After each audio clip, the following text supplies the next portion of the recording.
আজ উচ্চ মাধ্যমিক শিক্ষার্থী বন্ধুদের জন্য ডব্লিউবিএইচের ইতিহাসের গুরুত্বপূর্ণ একটা টেস্ট পেপারের প্রশ্নপত্র তোমাদের কাছে শেয়ার করছি। ডব্লিউবিএইচের ইন্টার স্কুল টেস্ট পেপার 9 নম্বর স্কুলটা তোমাদের কাছে শেয়ার করছি। এর আগেও কিন্তু তোমাদের 8টা স্কুলের এমসিকিউ, সঠিক উত্তর এবং এসএকিউ প্রশ্ন উত্তর সমেত তোমাদের আলোচনা করা আছে। তোমরা আমার চ্যানেলের প্লেলিস্টে গিয়ে বাকি সেটগুলো দেখে নিতে পারো যারা এখনও দেখোনি। শুধু ইতিহাস নয়, এরকম ধরনের বাংলা, দর্শন, রাষ্ট্রবিজ্ঞান, শিক্ষাবিজ্ঞান, ফিজিক্যাল এডুকেশন, বিভিন্ন ধরনের ডব্লিউবিএইচের টেস্ট পেপার থেকে তোমাদের প্রশ্ন উত্তর সমেত আলোচনা করা আছে। তোমরা আমার চ্যানেলের প্লেলিস্টে গিয়ে দেখে নাও। আর যারা এখন আমার চ্যানেলটি সাবস্ক্রাইব করুন, অবশ্যই চ্যানেলটি সাবস্ক্রাইব করো। অলরেডি যারা চ্যানেলটি সাবস্ক্রাইব করেছে তাদেরকে অনেক অনেক ধন্যবাদ। আজকে তোমাদের শুরু করছি 9 নম্বরের স্কুলটি ইতিহাসের ডব্লিউবিএইচের ইন্টার স্কুল টেস্ট পেপারের এর পরবর্তী সেটগুলোও কিন্তু তোমাদের পরপর দেওয়া হবে। তোমরা সেই জন্য অবশ্যই আমার চ্যানেলের সঙ্গে থাকো। আজকে তোমাদের ডব্লিউবিএইচের 9 নম্বর টেস্ট পেপার ইতিহাসের গুরুত্বপূর্ণ স্কুলটি তোমাদের কাছে শেয়ার করছি প্রশ্ন উত্তর সমেত। তোমরা সম্পূর্ণ ভিডিওটি স্কিপ না করে প্রথম থেকে শেষ পর্যন্ত দেখতে থাকো আর এগুলো বেশি বেশি করে প্র্যাকটিস করো। এখানে একের দাগ কী বলছে, বিকল্প উত্তরগুলির মধ্য থেকে সঠিক উত্তরটি বেছে নিয়ে লেখো। এখানে 24টি এমসিকিউ আছে, 24টি তোমাদের উত্তর করতে হবে। একের দাগ, 71-এর ডায়েরি নামক স্মৃতিকথার রচয়িতা, উত্তর হলো এ সুফিয়া কামাল। 2-এর দাগ, প্রাচ্য পাশ্চাত্য গ্রন্থের লেখক সি স্বামী বিবেকানন্দ। 3-এর দাগ, ভাস্কো ডা গামা ভারতের কালিকট বন্দরে এসে পৌঁছেছিলেন, উত্তর সি 1498 সালে। 4-এর দাগ, এপ্রিল থিসিস গ্রন্থের রচয়িতা হলেন, উত্তর সি লেনিন। 5-এর দাগ, কলকাতা মহানগরীর প্রতিষ্ঠাতা 1690-এ ছিলেন, উত্তর সি জব চার্নক। তারপরে 6-এর দাগ, ভারতীয় রেলপথের জনক বলা হয়, উত্তর সি লর্ড ডালহৌসিকে। অবশ্যই তোমরা প্রশ্নপত্রটি স্কিপ না করে প্রথম থেকে শেষ পর্যন্ত দেখতে থাকো। তোমরা এখানে কিন্তু এমসিকিউ এর অনেক উত্তর ভুল থাকে, সেই জন্য তোমরা এখান থেকে সঠিক উত্তরগুলো পেয়ে যাবে। তাই তোমরা মোটেও অবহেলা করে ভিডিওটি প্রথম থেকে শেষ পর্যন্ত দেখো আর ভিডিওটি অবশ্যই তোমার বন্ধুদের সাথে শেয়ার করো যাতে তারা এটা পেয়ে অনেক বেশি উপকৃত হয়। আর আগের সেটগুলো অবশ্যই তোমরা দেখতে থাকো। এরকম ধরনের আরও নতুন নতুন ভিডিও কিন্তু তোমরা পরবর্তীতে পেয়ে যাবে। তারপরে আসবো 7-এর দাগ, বক্সার বিদ্রোহ হয়েছিল যে দেশে, এখানে উত্তর হবে এ চীনে। তারপরে 8-এর দাগের একটা প্রশ্ন আছে, কয়স্তম্ভ কয়ের সঙ্গে স্তম্ভ খ মিলতে হবে। এখানে তোমরা দেখে নাও 1-এর দাগ কী বলছে, স্কুল বুক সোসাইটি, এটা উত্তর হবে সি ডেভিডার। 2-এর দাগ, এশিয়াটিক সোসাইটি, এটা হবে উইলিয়াম জোন্স এর দাগ। আর 3-এর দাগ, ফোর্ট উইলিয়াম কলেজ, এটা হবে ডির দাগ লর্ড ওয়েলেসলি। আর 4 নম্বর আছে মেট্রোপলিটন ইনস্টিটিউশন, এটা হবে বি ঈশ্বরচন্দ্র বিদ্যাসাগর। তাহলে উত্তর গিয়ে দাঁড়াচ্ছে তোমার অপশান এটা। তারপরে 9-এর দাগ, রামমোহন রায়কে রাজা উপাধি দিয়েছিলেন, উত্তর বি মোগল সম্রাট দ্বিতীয় আকবর। 10-এর দাগ, দক্ষিণ ভারতের বিদ্যাসাগর বলা হয়, উত্তর ডি বীরেশলিঙ্গম পান্তুলুকে। তারপরে 11-র দাগ, রাওলাট আইন পাশ হয়েছিল, উত্তর বি 1919 খ্রিস্টাব্দে। 12-র দাগ, কোন দেশীয় রাজা সর্বপ্রথম অধীনতামূলক মিত্রতা নীতি গ্রহণ করেছিল, এখানে 12-র দাগের উত্তর হবে সি হায়দ্রাবাদের নিজাম। তারপরে 13-র দাগ, মুসলিম লীগের প্রতিষ্ঠাতা ছিলেন, উত্তর সি হবে এখানে ঢাকার নবাব সলিমুল্লাহ। পরের প্রশ্ন 14-র দাগ, সম্মিলিত জাতিপুঞ্জের মধ্যস্থতায় ইন্দোনেশিয়া স্বাধীনতা লাভ করেছিল, উত্তরে 1949 খ্রিস্টাব্দে। 15-র দাগ, এশিয়া এশিয়াবাসীদের জন্য এশিয়া, এই স্লোগানটি তুলেছিল, উত্তর বি জাপান। তারপরে পরের প্রশ্ন আছে 15-র দাগ, এটা 15-র দাগ হয়ে গেল। তারপরে পরের প্রশ্ন আছে 16-র দাগ, ক স্তম্ভের সাথে খ স্তম্ভ মিলাতে হবে, তোমরা দেখতে পাচ্ছ। তাহলে এটার উত্তর হবে তাম্রলিপ্ত জাতীয় সরকার, এটা ডি সতীশচন্দ্র সামন্ত। 2, পুলিশের গুলিতে নিহত হয়, উত্তরে মাতঙ্গিনী হাজরা। 3-এর দাগ, আজাদ হিন্দ ফৌজ, এটা হবে সি রাসবিহারী বসু। আর 4, এটা হবে সরকার ও নৌবিদ্রের মধ্যে মধ্যস্থতা, এটা হবে বল্লভভাই প্যাটেল। তাহলে যে 4টে বিকল্প দেওয়া আছে ABCD, তার মধ্যে সঠিক উত্তর আছে ডি, 1-এর দাগের ডি, 2-এর দাগের এ, 3-এর দাগের সি আর 4-এর দাগের বি।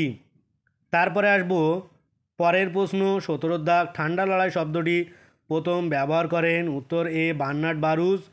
তারপরে 18-র দাগ, জেনেভা সম্মেলন হয়েছিল এখানে উত্তর ডি 1973 খ্রিস্টাব্দে। 19-এর দাগ ফাল্টন বক্তৃতা প্রদান করেন সি চার্চিল। 20-এর দাগ ফিদেল কাস্ত্রো যে দেশের রাষ্ট্রপ্রধান ছিলেন, উত্তর ডি কিউবার। তারপরে 21-এর দাগ আন্তর্জাতিক ভাষা দিবস হলো, এখানে উত্তর হবে বি 21শে ফেব্রুয়ারি। তারপরে 22-এর দাগ স্বাধীন ইন্দোনেশিয়ার প্রথম রাষ্ট্রপতি ছিলেন, উত্তর ডি ডক্টর সুকর্ণ।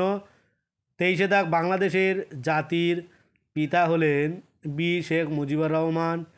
আর 24-এর দাগের উত্তর হবে প্রথম পঞ্চবার্ষিকী পরিকল্পনা শুরু হয়, উত্তর বি 1951 খ্রিস্টাব্দে। তারপরে আসবো 2-এর দাগ, এখানে নিম্নলিখিত প্রশ্নগুলির সংক্ষেপে উত্তর দিতে হবে। বিকল্প প্রশ্নগুলি লক্ষণীয়, এখানে কিন্তু তোমাদের 16টি এসএকিউর প্রশ্নের উত্তর দিতে হবে। এখানে প্রত্যেকটা প্রশ্নের মান 1 নম্বর। অবশ্যই তোমরা প্রশ্নপত্রটি ভালো করে দেখো। আর এসএকিউ প্রশ্নপত্রগুলো নিয়ে কিন্তু অনেকের অসুবিধা হচ্ছে, সেই জন্য তোমরা নির্ভুলভাবে যে প্রশ্নপত্রগুলো দেওয়া আছে অবশ্যই তোমরা খাতা কলম নিয়ে এগুলো লিখে নাও আর এগুলো বেশি বেশি করে প্র্যাকটিস করো। বাকি যে সেটগুলো দেওয়া আছে তোমরা ওগুলো প্র্যাকটিস করতে থাকো। এখানে 1-এর দাগ কী বলছে, সাম্রাজ্যবাদ বলতে কী বোঝো? উত্তর হবে কোনো রাষ্ট্র দ্বারা অন্য রাষ্ট্রে ভূখণ্ড দখল এবং দখলকারী ভূখণ্ডে নিজেদের আধিপত্য প্রতিষ্ঠা করার নীতিকে সাম্রাজ্যবাদ বলে। তারপরে আসবো পরের প্রশ্ন 2-এর দাগ নতুন বিশ্ব বলতে কী বোঝো? এ প্রশ্নের উত্তরটা আমি আর বলছি না, কারণ এর আগে যে সেটগুলো প্রশ্নোত্তর সমেত তৈরি করা দেওয়া আছে তাতে এই প্রশ্নের উত্তরটি দেওয়া আছে বারংবার। অনেকগুলো স্কুলে এই প্রশ্নের উত্তরটি এসছে, সেই জন্য এটার আমি উত্তর বলছি না। তোমরা আমার চ্যানেলের প্লেলিস্টে গিয়ে যে ভিডিওগুলো দেওয়া আছে ওখান থেকে তোমরা উত্তরটি দেখে নাও। পরের প্রশ্ন 3-এর দাগ কী বলছে, জাতীয়তাবাদ বলতে কী বোঝায়? এখানে উত্তর হবে জাতীয়তাবাদ বলতে একটি ভাবগত ও মানসিক ধারণাকে বোঝায়। জাতীয়তাবাদ হলো জনসমাজের মধ্যে এক গভীর ঐক্যবোধ বা স্বাতন্ত্র্যবোধ।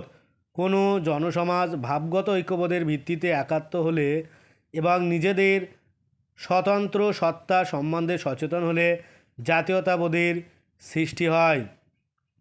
তারপরে পরের প্রশ্ন আছে, তোমরা দেখতে পাচ্ছ পরের প্রশ্ন অথবা একটা কোশ্চেন আছে, যোগ্যতমের উদ্বর্তন তত্ত্বটি কী?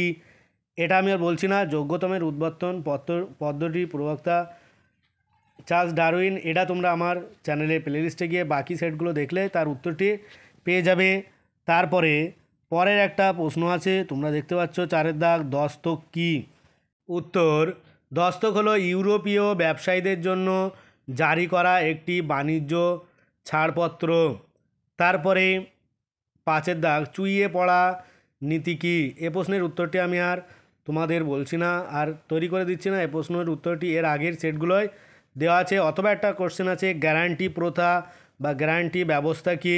উত্তর ব্রিটিশ কোম্পানিগুলিতে ভারতে রেলপথ স্থাপনে উৎসাহিত করার জন্য সরকার এই সময় কয়েকটি বিষয়ে গ্যারান্টি বা প্রতিশ্রুতি দেয়।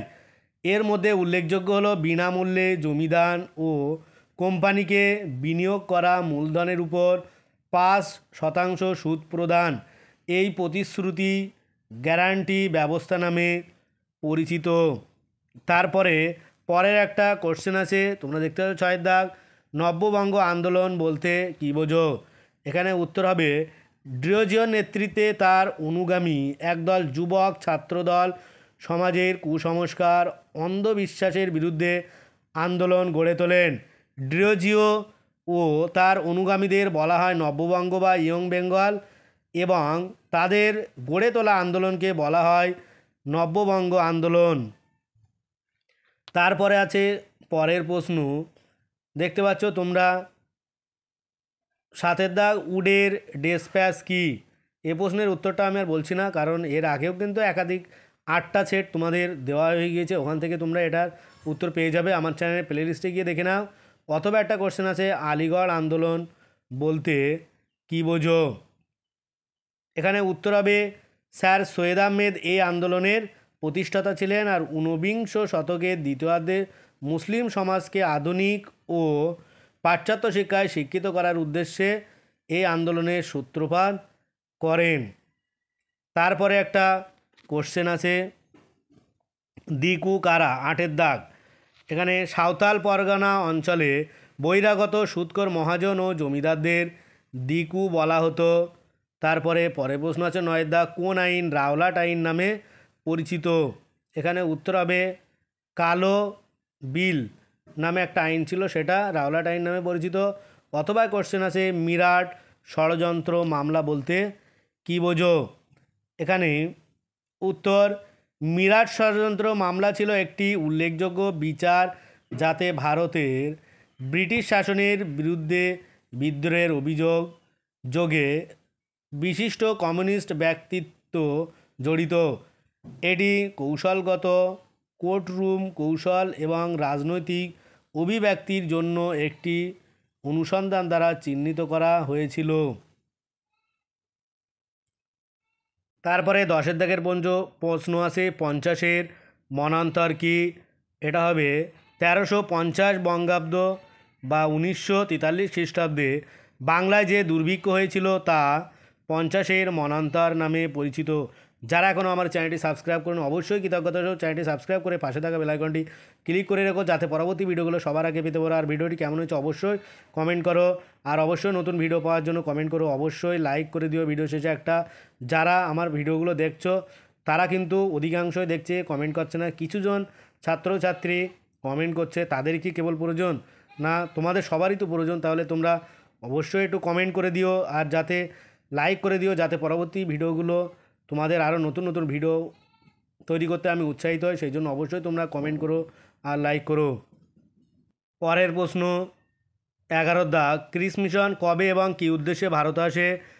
উত্তর 1942 খ্রিস্টাব্দে ব্রিটিশ যুদ্ধ প্রচেষ্টার জন্য ভারতীয় সহযোগিতা এবং সমর্থন নিশ্চিত করার জন্য ক্রিস মিশন ভারতে আসে।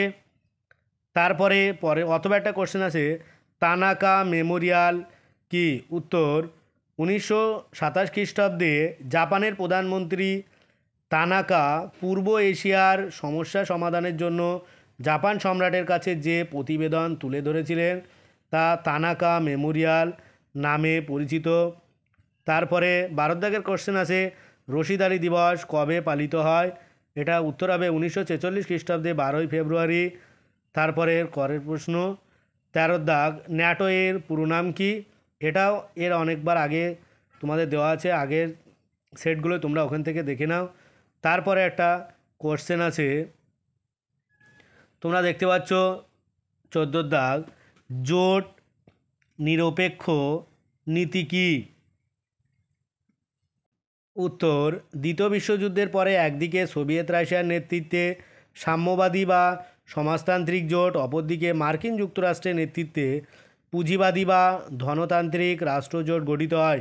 এই দুই জোটের কোনোটিতেই যোগ না দিয়ে স্বাধীনভাবে উভয় জোটের সঙ্গেই বন্ধুত্ব বা সমদূরত্ব বজায় রেখে সম্পূর্ণ স্বাধীন ও নিরপেক্ষভাবে বৈদেশিক সম্পর্ক পরিচালনার নীতি জোট নিরপেক্ষ নীতি নামে পরিচিত। তারপরে অথবা একটা কোশ্চেন আছে কে কোন ঘটনার পরিপ্রেক্ষিতে কাকে কাগজে বাঘ বলে মন্তব্য করেছিলেন? এই প্রশ্নের উত্তরটি তোমরা অবশ্যই কমেন্টে জানাবে, যারা পারবে না অবশ্যই কমেন্ট করবে, তাহলে উত্তরটি পরবর্তীতে জানিয়ে দেবো। তারপরে 15 দাগ, তৃতীয় বিশ্ব বলতে কী বোঝো? এটাও কিন্তু অলরেডি তোমাদের দেওয়া আছে, তোমরা আমার চ্যানেলে প্লেলিস্টে গিয়ে দেখে নাও। তারপরে অথবা একটা কোশ্চেন আছে সার্ক বলতে কী বোঝো? এর আগে তোমাদের বলে রাখি যে 8টি সেট দেওয়া আছে, তোমরা অবশ্যই যদি দেখে রাখো তাহলে কিন্তু তোমরা উপকৃত হবে। এটা হলে 9 নম্বর, অবশ্যই তোমরা আমার চ্যানেলের প্লেলিস্টে গিয়ে দেখে নাও। সার্ক বলতে কী বোঝো? এটাও কিন্তু আমার চ্যানেলের প্লেলিস্টে দেওয়া আছে, তোমরা ওখান থেকে দেখে নাও। তারপরে পরের প্রশ্ন আছে 16 দাগ, শেষ প্রশ্ন এসে কী হয় নেহরু মহলনবিশ মডেল কি? এটাও কিন্তু অলরেডি আমার চ্যানেলের প্লেলিস্টে দেওয়া আছে, তোমরা ওখান থেকে দেখে নাও। এর পরবর্তীতে কিন্তু একাধিক ভিডিও তোমরা এখান থেকে পেয়ে যাবে, তাই অবশ্যই আমার চ্যানেলের সঙ্গে থাকো, চ্যানেলটিকে সাপোর্ট করো আর বেশি বেশি করে তোমরা কমেন্ট করো, লাইক করো, তাহলে দেখবে পরবর্তী ভিডিওগুলো আরও দ্রুত করতে আমি উৎসাহিত হব। তোমরা যদি ভিডিও না দেখো, লাইক না করো, তাহলে কিন্তু আমি পরবর্তী ভিডিও আনতে উৎসাহিত হব না। আর তোমরা কয়েকজন মাত্র কমেন্ট করছো, যদি তোমরা সবাই কমেন্ট করো তাহলে কিন্তু আমি তোমাদের কাছে কৃতজ্ঞতা থাকবো। অবশ্যই সেই জন্য তোমরা চ্যানেলটিকে সাবস্ক্রাইব করে পাশে থাকা বেল আইকনটি ক্লিক করে রেখো যাতে পরবর্তী ভিডিওগুলো সবার আগে পেতে পারো। তারপরে দেখতে পাচ্ছ 3 দাগ, যে কোনো 5টি প্রশ্নের উত্তর করতে হবে। 8 নম্বরে 5 × 40, প্রত্যেকটা বিভাগ থেকে 2টো করে, মোট তোমাদের 5টা প্রশ্নের উত্তর করতে হবে। তোমরা প্রশ্নপত্রগুলো ভালো করে দেখো, আমার চ্যানেলের প্লেলিস্টে গিয়ে ইতিহাসের যে সাজেশন দেওয়া আছে তোমরা ওটাও দেখতে পারো। ওখান থেকেই কিন্তু প্রশ্নগুলো তোমরা যদি ঠিকঠাক করো তাহলে দেখবে ফাইনাল পরীক্ষা নিঃসন্দেহে তোমরা 5টা লিখতে হবে, ওখান থেকে 7-8টা কমন পেয়ে যাবে। এরকম ধরনের তোমরা যদি না মিলিয়ে দেখো তাহলে বুঝতে পারবে না। তোমরা যদি এই টেস্ট পেপারের সাথে আমার সাজেশনটা মিলিয়ে দেখো তাহলে বুঝতে পারবে প্রত্যেকটা সেটেই কিন্তু 7-8টা করে প্রশ্নপত্র কমন পেয়ে গিয়েছো।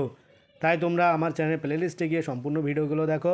আজ ভিডিওটি এই পর্যন্ত, পরের ভিডিওতে চ্যানেলটি অবশ্যই সাবস্ক্রাইব করো আর পাশে থাকা বেল আইকনটি ক্লিক করো। সকলে ভালো থাকো, সুস্থ থাকার ভিডিওটি শেষ পর্যন্ত দেখার জন্য সবাইকে অনেক অনেক অভিনন্দন।